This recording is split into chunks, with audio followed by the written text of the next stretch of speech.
To start with, we have a wonderful artwork, I said yesterday, made of recycled items picked from Lome Beach.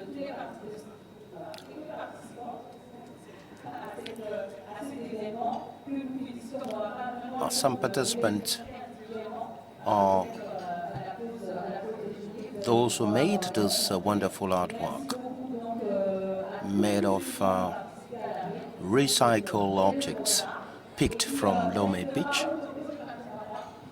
Now this art piece will remain in Lome, and this will remain in Togo.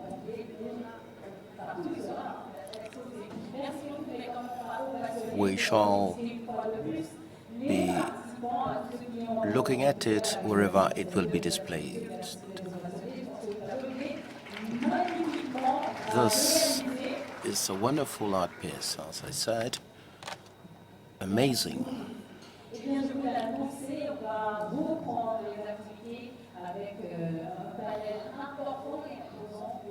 We set the ball rolling again with the panel discussion.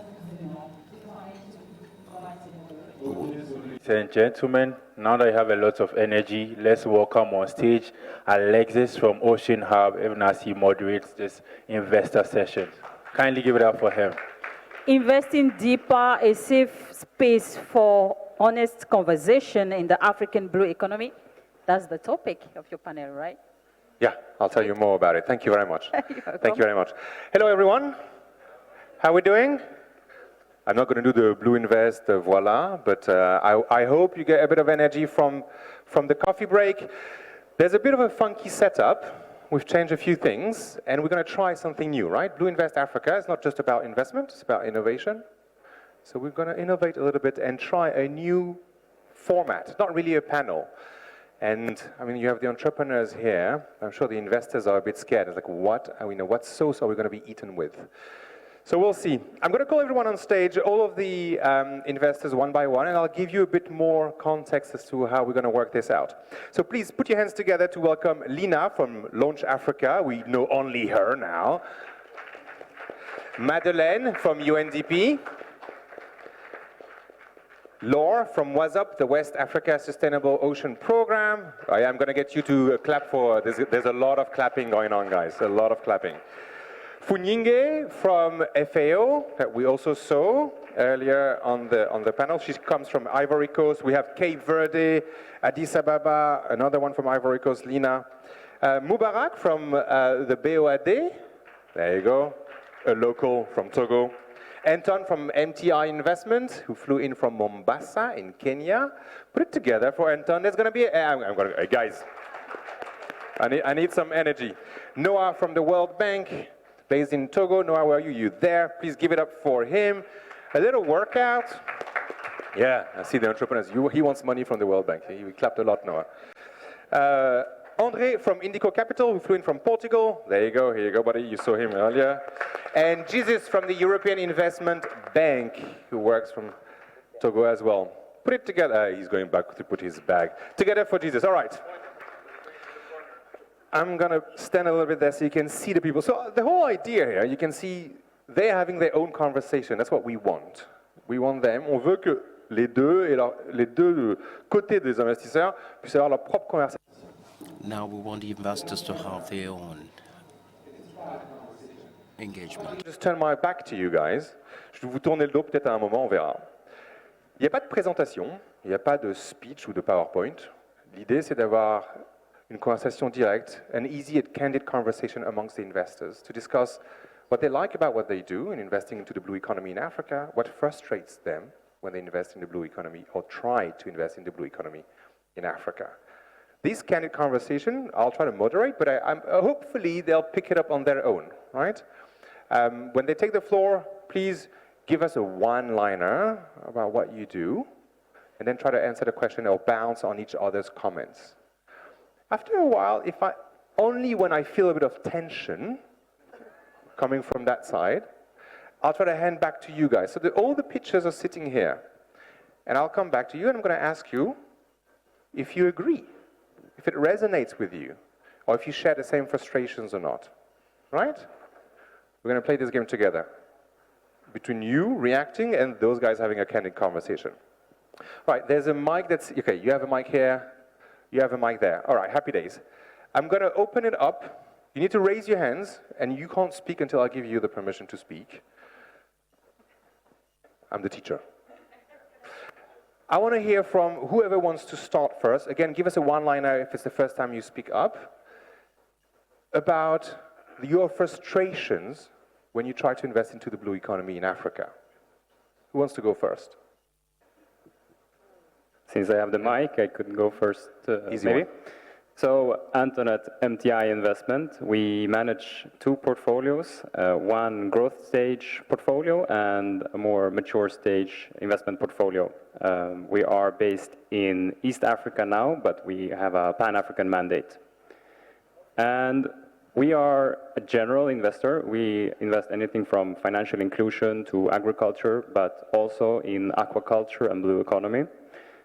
And what really frustrates me, even my background is in environmental engineering, but it's such a complex system when we're talking about freshwater bodies, ocean bodies, and really evaluating the sustainability of many of these products and operations. That's something that requires, in my opinion, a whole other level of audit from us as investors to be responsible to actually understand what are the long-term implications of, for example, offshore seaweed farming, which by all metrics looks fantastic, but if it scales up and it's there for 50 years, what are actually the implications? So something that frustrates me is maybe the lack of scientific understanding and that the science keep changing. We keep finding new implications from these activities, and that's very difficult because we want to have a long-term mindset, but it's a rapidly changing scientific community around many of these processes. Anyone that shares the same views in the panel? I see, Anthony, you were trying to look in that direction, but there's no one here, right? It's only those guys, huh? There's no point looking that side. Anyone that shares the same feeling? Il y en a qui ont d'autres frustrations, des frustrations qui sont similaires dans le panel?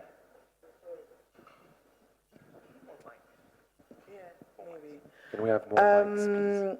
I think I share, but I don't. So, well, I think I'm going to just be a contrarian for the fun of it. We love that. We right? love that. So the part that I'm going to challenge is around the sustainability, because a lot of the science usually is not local, right? So a lot of the science is done abroad. So part of the question that I will have is, even in measuring, in analyzing, in trying to understand the impact, is it fair to use whatever is research and done abroad and have it implemented here, right? Even when you think about going back to like recycling, I always tell people, telling us to recycle is a moot point because no one recycles more than African mothers. Like everything gets used over and over again. So the measurement of sustainability is something that I will push against. For me, the main frustration, but that's because I wear more of a VC hat sometimes, has to do with scalability. Like how are they going to grow? Even if we're not talking about pace, but it's really the growth, so. As some of you know, and for those that are not here to know, I'm coming from Indigo Capital. We're an early stage venture firm investing mostly in tech and innovation out of Lisbon. And we do have a fund dedicated for the blue economy. It's a 50 million euro fund focusing on early stage, up to growth sometimes, and across the blue economy, everything except extractives. And I share part of that frustration, only part.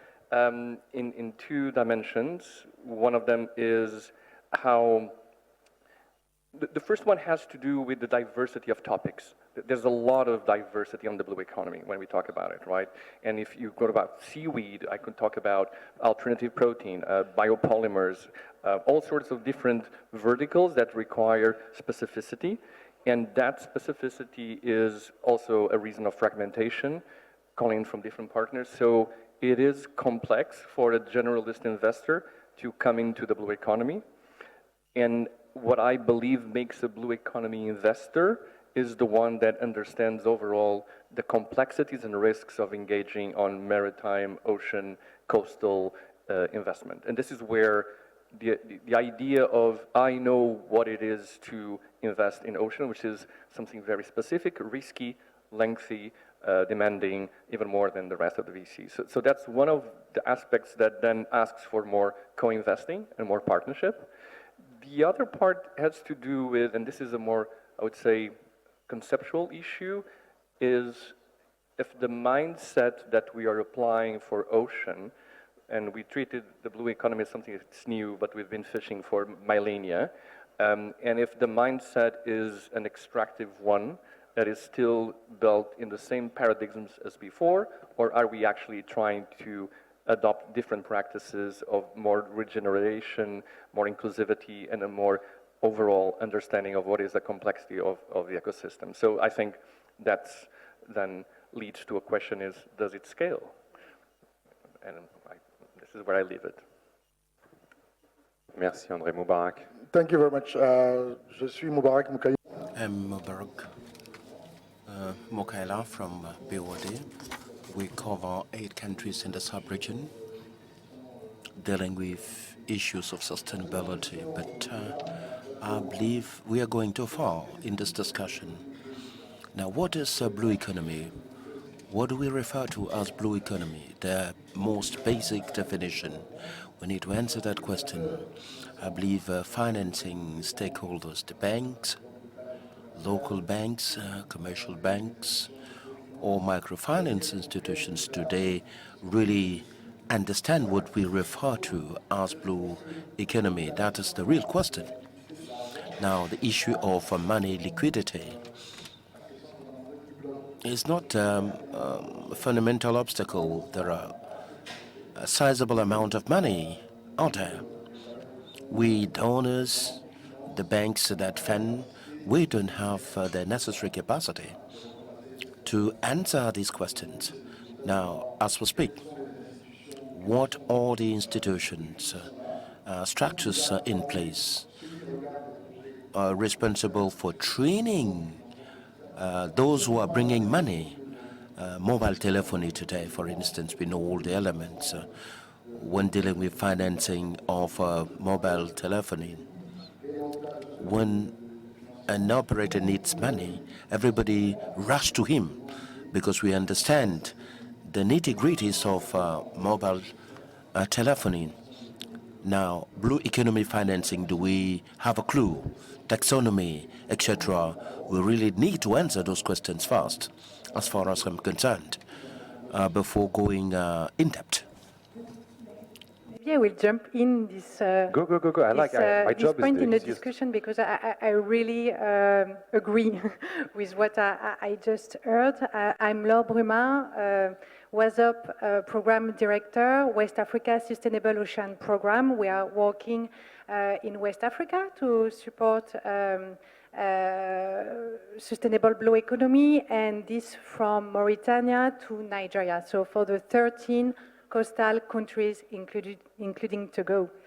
And so we totally agree about the need to define exactly what is blue economy, what is sustainable blue economy, because when we see in one country on another one, it's not always the same thing. I just heard about taxonomies, and it's not the same things. And I think that also for the investors, it's not so easy to invest in Togo, to learn how the framework work, the institutional framework, the business environment framework. It costs to enter this market. And then if the investor wants to enter Benin, Ghana, another one, he has to invest again. So we see that fragmented also regulatory framework, institutional one, and business environment framework. It's also like something which costs. It's something difficult for the investors as well as for the entrepreneurs and SMEs. So what we see, we can say that it's a pity because we see a lot of promising projects which get stuck, we can say, between feasibility studies in having difficulty to get funded. And why we see like work preparation, as I said, transaction costs which are very high, and also limited access to guarantee. And so as a result, we see that the investments move like too slowly, and they cost, they are expensive, and they carry too much risk, I think. So but this is a pity because, as I heard also, sustainable blue economy and blue economy matters. For instance, in West Africa, it represents more than the half of the GDP, and it provides millions of jobs. So really, blue economy matters, and I am very pleased to be here to also look for the solution and the future and the partnership. We can go all together, we can build all together to provide good, good support, good investment for the SMEs. Thank you. Funyinge, maybe a little bit an ecosystem perspective. I saw Madeleine, you wanted to speak. Then we'll go to Noah briefly. Before we jump to you guys, I want to know if you agree or you disagree, what you want to tell them. Go for it. Merci. Thank you. Going by what I've just heard, I do concur with you. Let me give you the example of our fishery CP program, working specifically on a financing aspect for a value chain of tilapia for Cote d'Ivoire. On this value chain, what do we have? We have stakeholders. For majority of agriculture, value chain have difficulty securing funds. Thanks to this program with financial institutions, we have the possibility to have access to credit and funds. What is good, it is sector specific. It was not easy initially. We were talking about a few years when we started.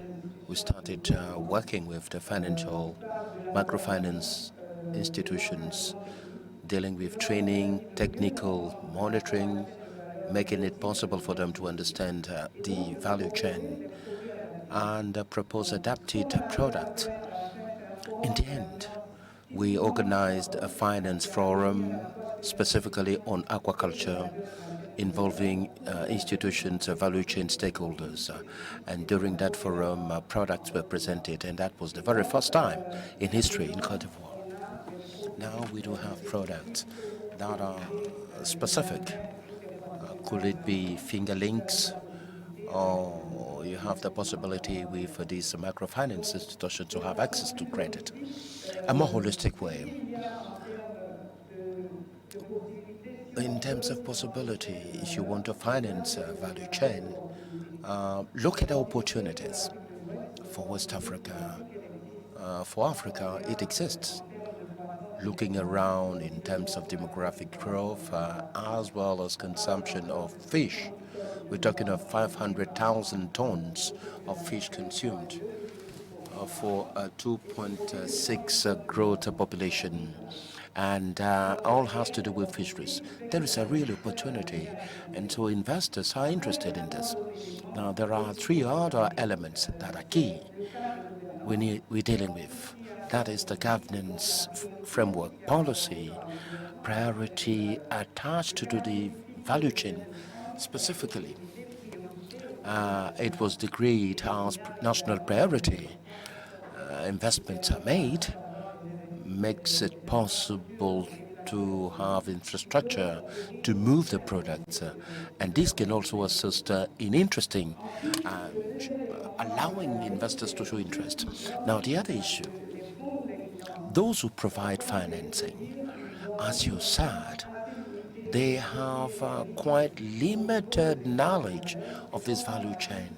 Now, then, how do we support them for them to be able to have more knowledge about this product and then invest? Third, which is inbuilt into entrepreneurship. How do we build the capacities? Quite often, they don't have what it takes when it comes to the projects that they want to finance, or they don't have the capacity to be able to grow the activities. Now, if we bring all these three elements together and deal with them simultaneously, so to say, I believe we have a conducive environment, enabling environment for the investors. I thank you. Thanks a lot. From UNDP, and I work mainly on blue economy, ocean governance, and transboundary water resources management. And as many of you know, UNDP is present in 46 countries in Africa. And this morning, I was happy to hear from Zambia that the business there is receiving some financing from UNDP. The way we see blue economy at UNDP, especially in Africa, is that it's a sector with a lot of potential for job creation, but also for sustainability when it comes to ensuring that we keep, for instance, fish stocks that can feed the people of Africa and beyond the continent in several coming years.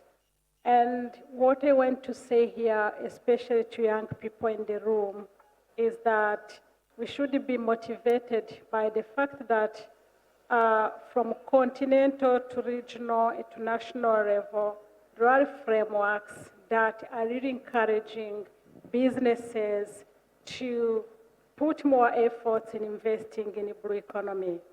I'm based in Addis Ababa, next door to African Union Commission, and I work with them directly to make sure that we support governments, African Union member states, regional economic communities, and also business people, NGOs, development partners to harmonize how we address blue economy issues and how we bring in private sector more.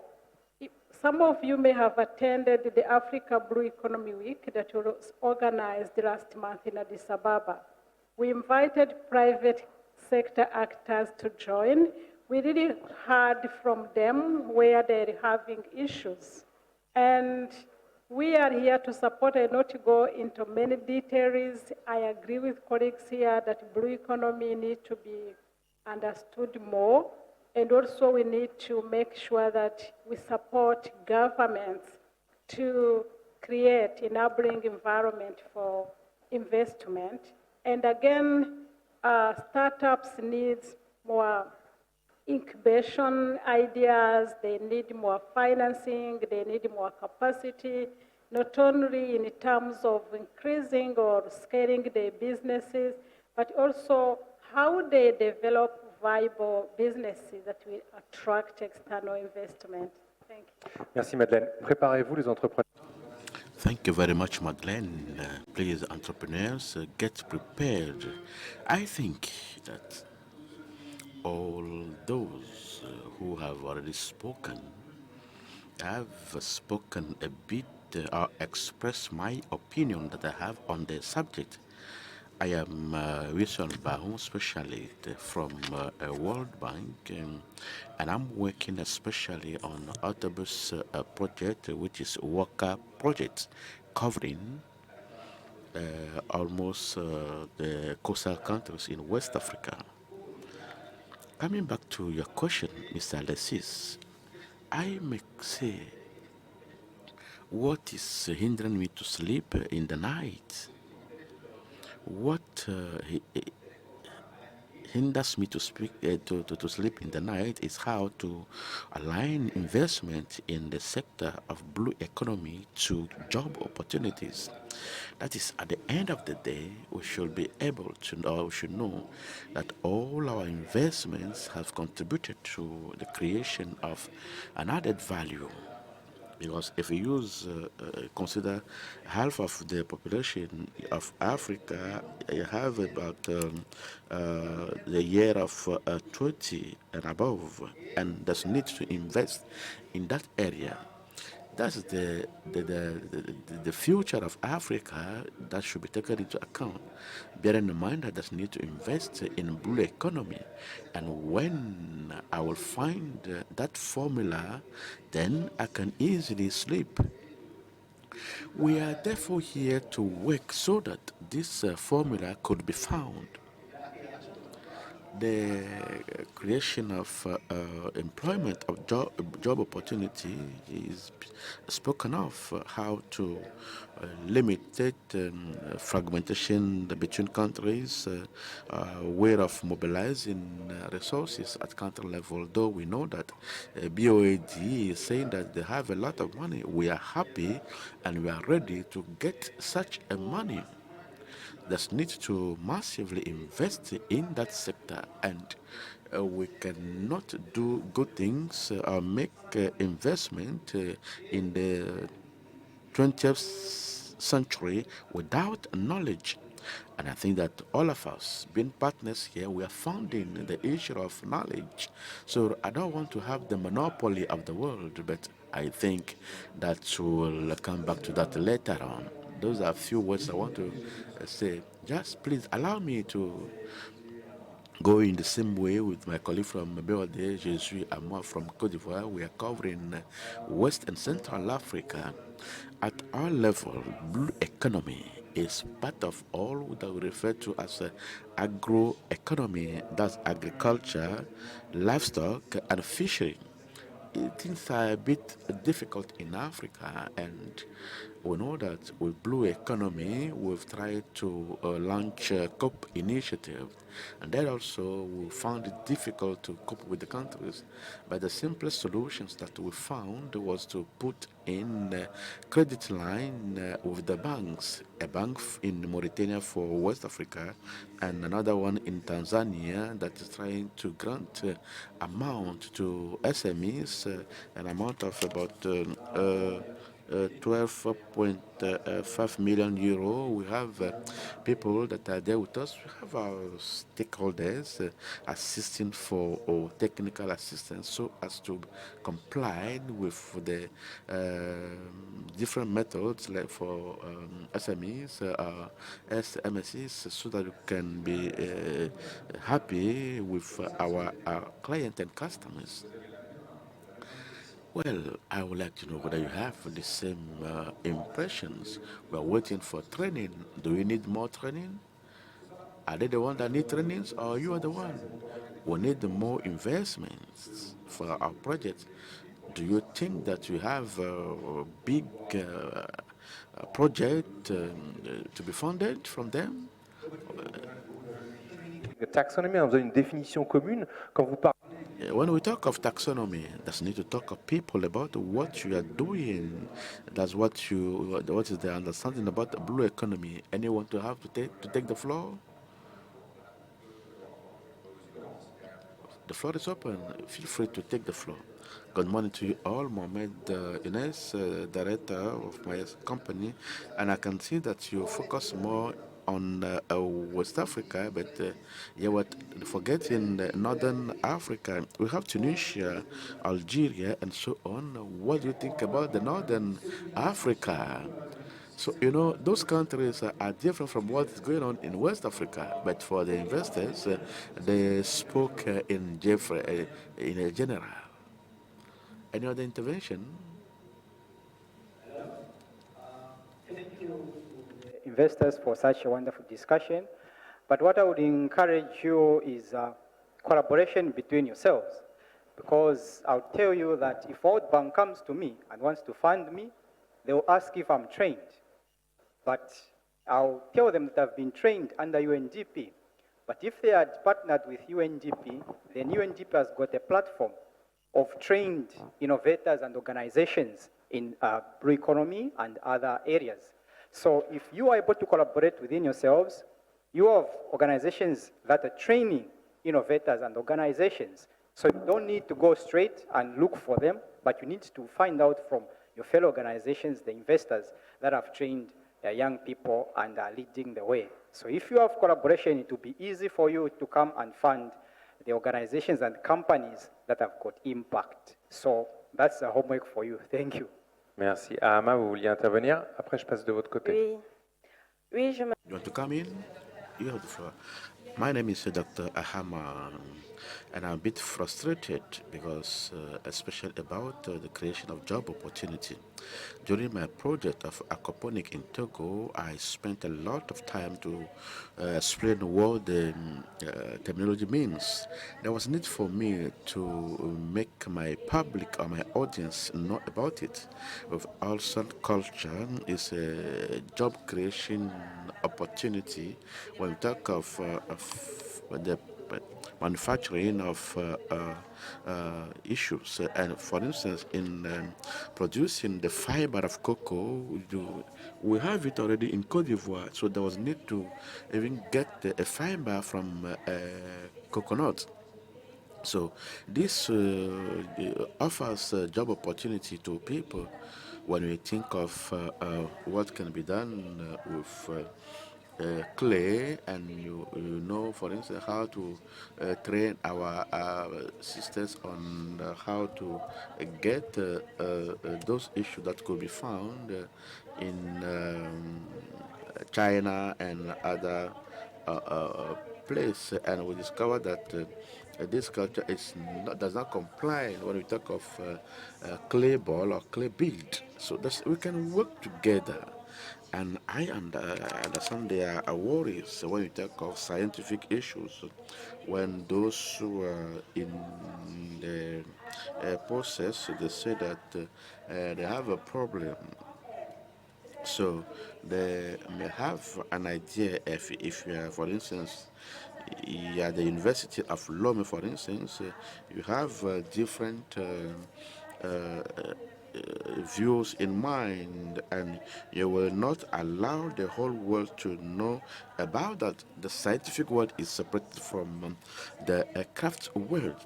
It will therefore be interesting that there should be an opportunity for Blue Invest to invite the scientific to share the discoveries and outputs with these scientifics. That is, they could have time to discuss about what could be done. There will be conventions on water resources, product, our sea products, so that we could set the balance between the natural creation. So there's need to focus more on the partnership which is necessary for our country. And today, I think that as far as we are concerned, as aquaponic and as a scientific with my colleagues, we are doing everything possible to combine those two aspects. I'll move back to the main floor. Thank you very much. My name is Don Okoth. I come from Kenya. 2 points. One, in institutions, I think we need more entrepreneurs, deploying or sitting on those so that they can understand what really we go through as entrepreneurs and how to deploy. Then number 2, how do we build that trust so that we slow down that process of, that whole investment cycle? Because the impact you guys want, but I feel that the focus is so much on the details and not the outcome. Interesting.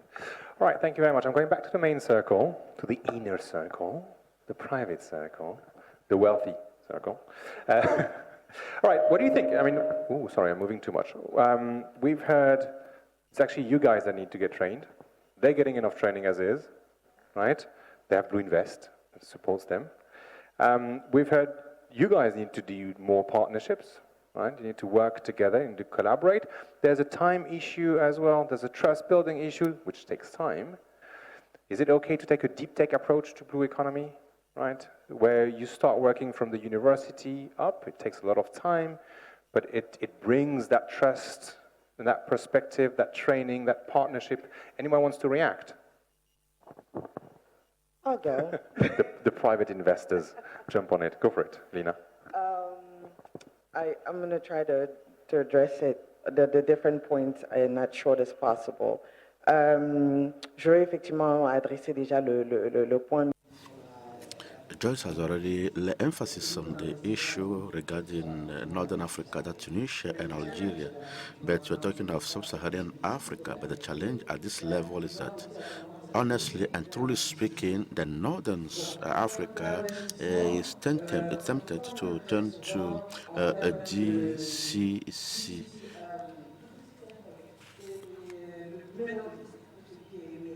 Anything that had to do with Emirates and so on. So we have MENA in the Northern Africa. So when we look at the panel that was set up, they spoke a lot about that, and I'm emphasizing more on the cooperation or partnership and North and South and South. So MENA and the Sub-Saharan Africa. The next aspect has to do with partnership. It's true that we have there's a need for partnership, as you mentioned. The challenge in setting up the ecosystem for partnerships is the fact that we don't always have the same incentive. Some of us, if you're looking at the spectrum impact and I want to say profitability or capitalism, however we want to call it, we all sit at different parts of it. We all want to do both, but because we answer to different entities or people, we sit at different levels. So we have different expectations in terms of timing and in terms of returns. And that's just a reality, and the world needs everyone on that spectrum. So the economy is the ecosystem is quite challenging to put in place for all of us. Now, it doesn't mean it doesn't exist. I know for us, what we try to do is when we're looking at investing, part of our due diligence is to understand what sort of support the entrepreneur has, and training the entrepreneur has received. You are correct in that we also can be lazy as investors, right? We count on you to educate us. And that's usually what I tell entrepreneurs a lot. You are there to also educate. A lot of us are generalists. We did not go full in. We did not spend the last 3, 4, 5 years of our life in this one thing, right? I listen to a healthcare venture in the morning. By noon, I'm in financial inclusion. In the afternoon, I'm in some sort of biotech, deep tech, something. So yes, it will take time to educate us, but also take it as a function of you proving that you know what you are doing. It's part of the dance. Good enough, yeah. Good enough. Anyone wants to react? If I may, I think I earlier said that there was a lot of money, but it's true there is a lot of money. But the money out available there is not adapted to development needs. And that's where the collaboration issue echoes in what I said. And I think when we are talking about blending finance, we don't necessarily mean that we have to have the money, but we need to collaborate together to find solution with what we have. Private sector has a lot of money to invest, but that money needs a high return rate on investment. So who gives them the first lost money? The money to do the feasibility studies, the money to get all the dots connected. And that's where, with the work that we are doing on blended finance, we look at institutions like WhatsApp to bring in the support with the framework that we can put together. Looking at the new architecture that we can put there together, we make sure that governments establish the framework, institutions bring instruments to support private sector investments. And then you see that there is a high return on investment. When you look at COVID-19 financing, for example, Sub-Saharan Africa has mobilized 2.5 billion euros to finance the support around around COVID-19, and that's because governments have the enabling environment. There was secured guarantee instruments to make sure that when they put the money, they see clearly that when they will take it out, how much return on rated investment was there. And we can do the same thing for sustainability. But unfortunately, sustainability, the projects are out there are not well structured. And there's one other thing that I wanted to throw out there. In the past 5 years, the West African Development Bank mobilized 4 billion euros on the capital markets, but we don't have projects. And that's a challenge that I want to throw out here, to look at the pipelines that we have out there and how we can make them take all the 4 billion that we mobilized. I think you should give it to the investment funds. No, I mean, We need to talk. We need to talk because, you know... and then I'll give you the floor, Andre. As you are saying, projects are sometimes not really well designed, and it's a fact. But also, entrepreneurs don't know where to focus to mobilize resources. And it's our duty also to show them the right way to support them and to look for especially private capital, because it's very important, because we cannot develop especially blue economy without private capital. It's not possible. And I want to jump back on the aquaponics technology, just to tell her that don't be desesperated. Don't be desesperated. Just only on the Waka project, more than 11,000 jobs has been created. So it means that we still have spaces to create more jobs. And for MENA, sorry, maybe it's because the way the jury has been composed. We support also MENA, and on the knowledge side, most of the time we send PIUs from sub-Saharan Africa to the MENA to learn what we have done over there. So as some of us are saying it here, we need to develop more soft and soft collaboration on that topic. Thank you. Merci, Noah. Andre, you want to react? Yeah, I think there's actually, yesterday there was actually, it's a topic of conversation around there's a lot of parallels between what is the transfer of knowledge from research into the market. So basically applications coming from academia, transforming that into a viable startup idea. The implications are vast, but from a just broader perspective is a shift in mindset from I'm a researcher, I'm doing a project, I get some grants, I get some funding, and then I'm going to turn this into a company, into a startup, which is a complete different beast, different mindset, all sorts of different challenges, and you need to take out your robe and put your hat as an entrepreneur. But it can be someone else that picks up the idea, no? It can, but often you're the one that actually knows about it. So if you want to do that transition, it's a shift in mindset, which is the same shift in mindset from a logic of development project shifting into a for-profit startup. It's very similar. It's this logic like, oh, we're going for development, we're going for funds that I'm going to get the project TA support, and then suddenly, no, I need to go and pitch to that guy that wants to make money out of my baby, and I need to grow, and I need to hire, so there's a transformation there. And I think that's where the complementarity of partners that are here present can help out on that. Furthermore, specifically on the blue economy, things take time. If I need to test something that goes out into the ocean, I need to wait 4 seasons to see if that thing holds. That's a whole year. That's a long time, right? So there's a lot of timings into this, which means that I, as a venture capitalist, cannot fund things that are not at the point where I'm close to that sort of getting there. I just want to go one note clear on on the issues of Northern Africa. I'm based out of Lisbon. We get pitches from people from Tunisia. We get pitches from people from Morocco. The difference is they're plugged into the value chains that are a lot of them in Europe, and so it's then there's a natural cycle there that the pitch comes this way. I guess it's a challenge when you're not plugged into that value chain and you need to plug into another one, and that's part of it.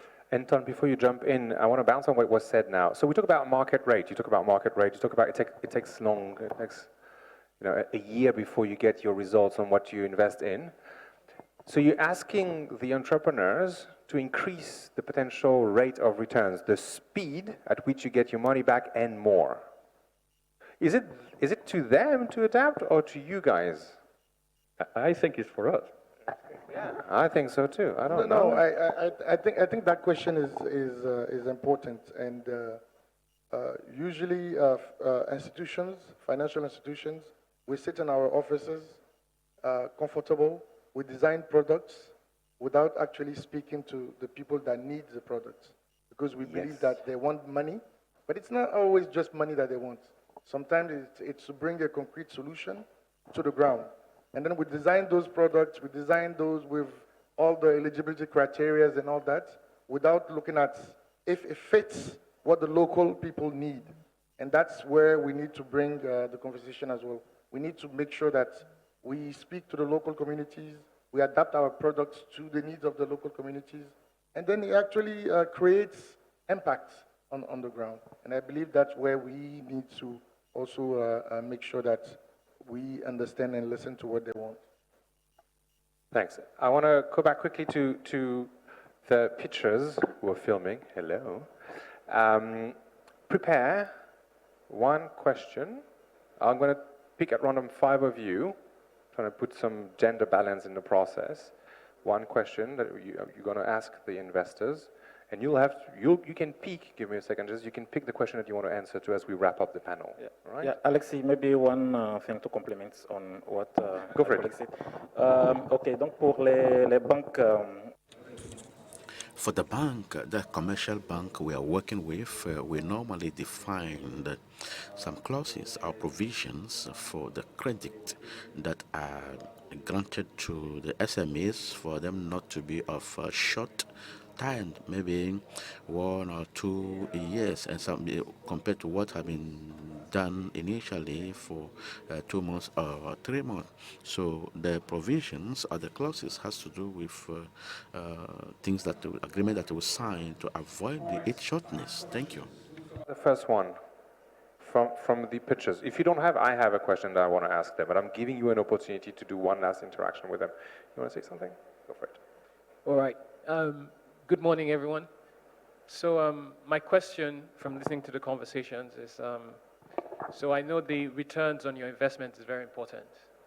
And I think for the business and the entrepreneurs, providing those returns are also important because it means that the business is viable and it's going to survive. Now, I don't know if I heard clearly, but I don't know if I heard 1 year was the time frame, but it's in many cases not realistic, especially because there are complex problems that could entail doing business, I'd say particularly in Nigeria, and I'm sure it could be the same experience in other African countries. And I think to sort of... Tell me what's your question. What's your question? Right. All right, my question is this. My question is, do you think you can support the entrepreneurs, because it's a win-win relationship here. We do well with the funds, then you make big bucks on your end and you could do more. So do you think you could help the entrepreneurs by having a little more span of time for those returns to come in, and also to help at the policy levels to influence policy to help the businesses we're doing? So how far can you push patients in the patient capital stack? And would you count as private investors or investors into, onto policy? Now, before you jump in, any other question? Another one? Do you have? Don, and then you, ma'am, and then we wrap. Over it. What's exciting you right now in investing in blue economy? Okay, so patient, how much? Policy, enabling. What are you excited about? Oui, merci, bonjour. Raissa de Madagascar. I'm from Madagascar. My question goes as follows. For the SMIs, small, medium enterprises, what kind of investment do you have in the offing? Would it be through grants, loans, technical assistance for small and medium enterprises dealing with environmental protection in the blue economy? And so where do you start? How do we get to you if no one's supporting them? Maybe you have something to say. Okay, the last question, and you can pick one of the questions to answer and we'll go around, right? How does the investor support innovative projects in the blue economy? Or do you even support them? All right, okay, thank you very much, guys. Who wants to start? We're gonna go around anyway. So I saw, Laure, you were quite excited about, yeah, so I could feel and sense the energy. Sorry, man, done. Laure, vas-y. Right. Je vais me lancer du coup sur... Now, picking up on those questions, let me present a few West Africa Sustainable Forum products dealing with a sustainable blue economy in Africa. The needs for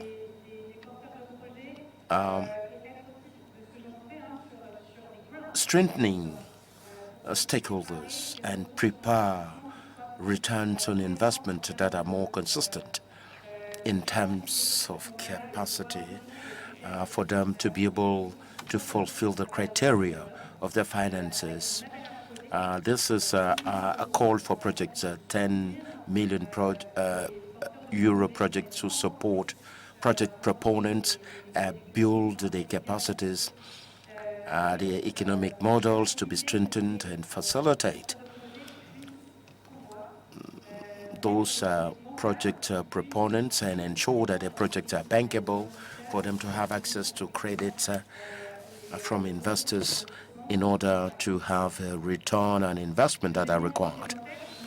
In addition to this, there is need to harmonize frameworks, institutional frameworks, business climates, regionally, nationally. We intend to do this by providing technical assistance, working in partnership that was mentioned repeatedly.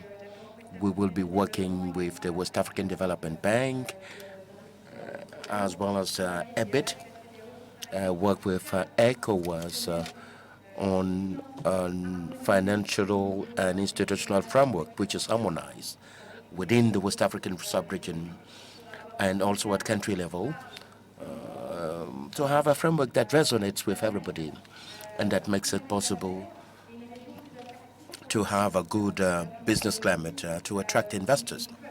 Well, I hate some would refer to building trust. Now, to conclude, we should have financial tools that are well adapted to project proponents and work in partnership with all those here around the table. For instance, the regional banks to raise international funds, blending finance, guarantee funds to be sourced, pretty much like BIA did it, BIA did it, to have a financing lines at commercial level that are adapted, not 30% interest rate. Thank you. Pick one question and give us the one answer to that question. I'll between just what go on was said. clarifying the 1 year thing. No, no one is saying you have to make profit in 1 year. No, it's actually, what I'm saying is things take time, which means that you have here a whole swath of different investors that can invest from 100K, some of them, to only 10 million above others, and with different time frames, with different conditions. Some of them do debt, some of them do equity, and the startups need to understand that this is not a monolithic, it's actually a mosaic of very different players that we need to actually collaborate between us. But you need to look into what is good for you. If it's an SME or if it's a startup, do I have revenue? Can I go to the bank and ask for a loan? Do I have assets? Or I need a early stage investor, or I'm already a big company that I need, I can access EIB or the development bank. And so it's a very comprehensive mosaic that needs to be looked and understood, and it's not easy, by the way. Sometimes I get lost, even all these things. But a venture fund, for example, has typically a 10-year span, which means that if I invest into a company, I will need to get out of that company in the next 6 to 7 years, which means I cannot wait 4 years for a research and development project to be finished. So what I'm saying is everyone plays a role. You need to understand who you're talking and what you need. The patience of VC is 4 to 6 years. Thanks. Anton. Yeah, no, I wanted to actually chime in on the exact same thing, that all equity or investment is not created equally. It's very different. And the patience is very different. If you look at Lina, for example, she might want to see 25% annual growth on revenue basis, but doesn't care about profitability. So she's going to be super patient on the profit side, where maybe I take a more conservative approach on a more SME approach, and I want to see that pathway to profitability. If I don't see it, then my patience is fairly short. So we also need to understand when you're pitching, as Andre was talking about, who are you actually pitching to? What type of capital and who are you looking for? And another call to action also for entrepreneurs, because you're asking for us to collaborate. I see very few asks in the pitches asking for partnerships and collaborations.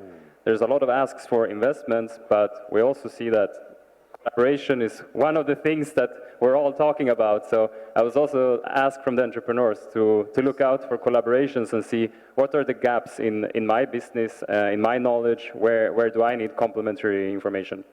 Great point. So I need money, and I need you to find someone that can provide me with that expertise, right? That's the ask that should be in your decks. And sorry, just last one, because I wanted to answer what excites me about the blue economy. Because I think that's really important, and I think that's why we're in this room all together. Now we're talking a lot about the challenges and issues, but I see a great potential in solving protein deficiency problems across the continent. I see creating domestic value chains for manufacturing of fertilizer, maybe in the future pharmaceuticals. I see a huge opportunity to create more value on the continent, that create domestic value chains that are long-term sustainable. Lina, go, because I know you need to bounce afterwards. No, grab the mic, give us your one answer, and then bounce. I know you have to, yeah. What excites you? Pick this one if you want. Well, he actually, that's why I was like going like this. It wasn't because I was running, but in one of my prior lives, I worked with pharmaceutical companies, and a lot of the drugs are obviously developed for a more Western population. So if we can have more, the blue economy participating from a research and entrepreneurial perspective so that we have more pharmaceutical products adapted for our population, that will be a major win. We're the fastest growing population anyway, so there you go. Biotechnology, good flight. I know you're flying back home. Thank you very much. Thank you very much. All right, quickly the others so we can wrap up and go to the fourth pitching session before we go for lunch. Madeleine, what's your one answer to one of those questions? Yeah, thank you. What's the limit of patient capital? What excites you? What can you do for the smallest type of enterprises?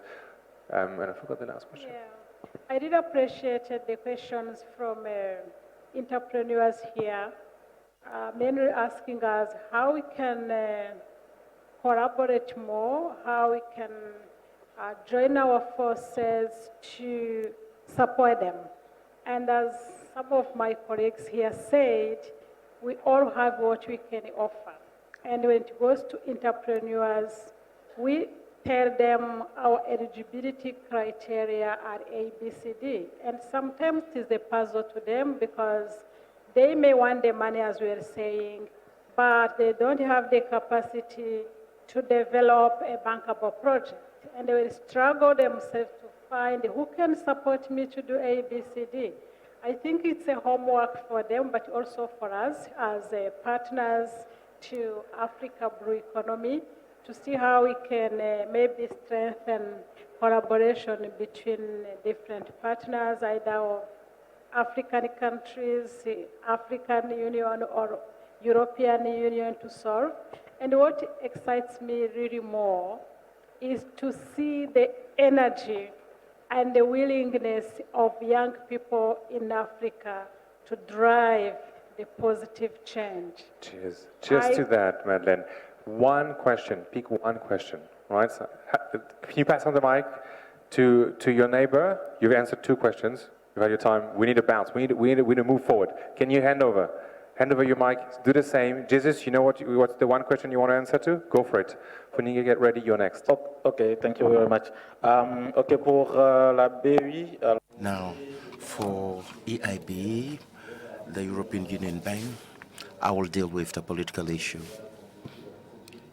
You've answered questions on products. We aligned on the European Union strategy.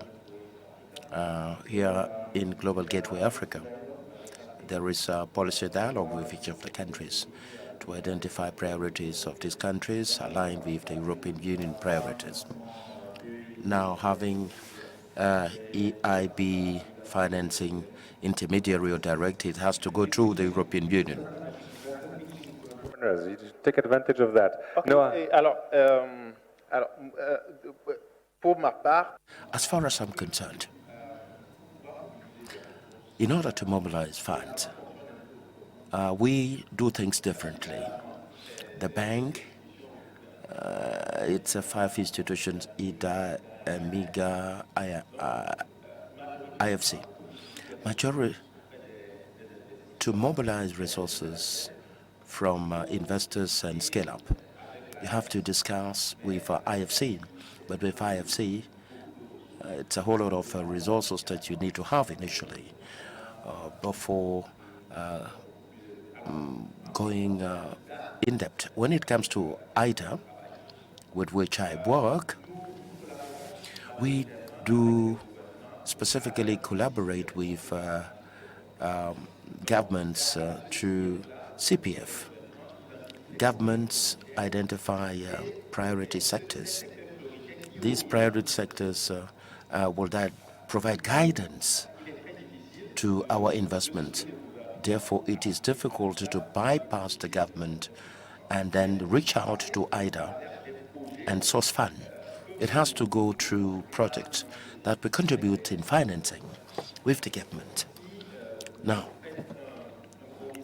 if you have a very good business case and you really engage with the government through your sector of activity, these projects are escalated to us, and then we can work with the government to be able to identify the type of investment required and the type of entrepreneurship that is required. Tripartite arrangement. Blessed with not only the forest ecosystem, but also with oceans. And the main reason why we started looking at oceans is because we thought that blue carbon can bring us additional resources to create more constitutionality with the private sector resources that we have out there, to blend and to bring more return rate on investment for private sector. So that's one of the reasons why we went to blue carbon. Thank you. Okay, market rate again. Thank you very much. Give it up for them and for the entrepreneurs. Thank you very much. You can come back down. Thank you. I didn't do it. This is the best job. I didn't have much to do. Thank you very much. You guys are welcome to move out of the stage. We're going to move to the next session, which will be a pitch session. I'm calling back our MCs to introduce the next session. Thank you very much, everyone. Fourth pitching session before we break out for lunch.